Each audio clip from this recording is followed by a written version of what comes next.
Good morning students, my name is Madhavi working in COE Vardhanapet. Today let us see the next event of human embryonic development, that is gastrulation. Gastrulation is a dynamic process which occurs by proliferation, differentiation, morphogenetic movements of the cells of the epiblast and involves the formation of primary germ layers, that is ectoderm, mesoderm and endoderm. And this gastrulation, it is going to start by the formation of the primitive streak in the epiblast or in the embryonic disc.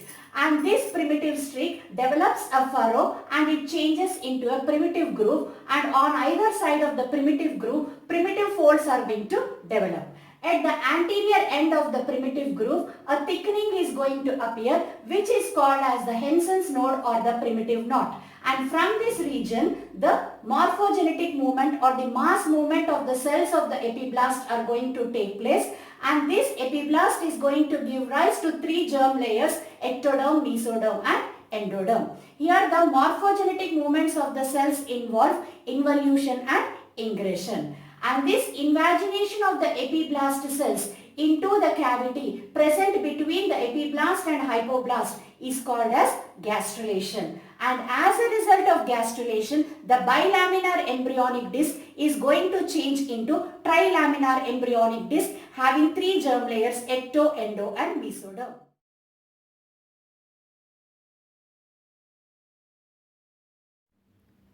Fetal membranes or extraembryonic membranes, they are the coverings or the sacs that are connected to the developing embryo. They include amnion, chorion, yolk sac and allantois.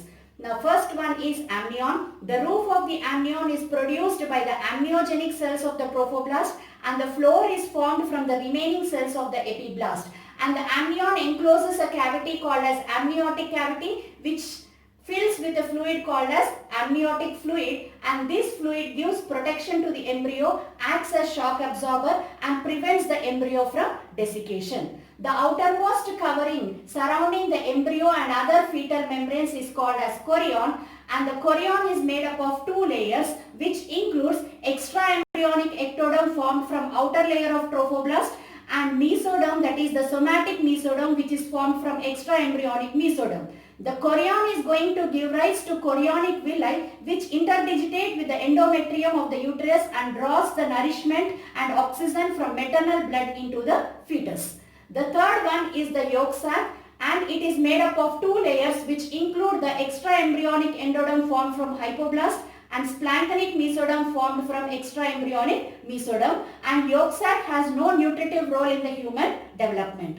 The last one is allantois, and this allantois is produced from the embryonic hindgut, and the wall of the allantois is made up of extraembryonic mesoderm and it is made up of extraembryonic endoderm, and this allantois helps in excretion. Allantois and the chorion, they fuse with each other and they form chorioallantoic membrane. And extraembryonic ectoderm and somatic mesoderm together it is called as somatoplure, which gives rise to amnion and chorion.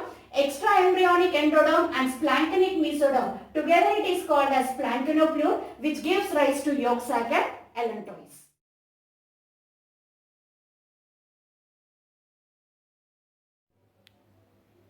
Today's question is, what is the role of yolk sac in human development? And tomorrow's session is organogenesis. Thank you.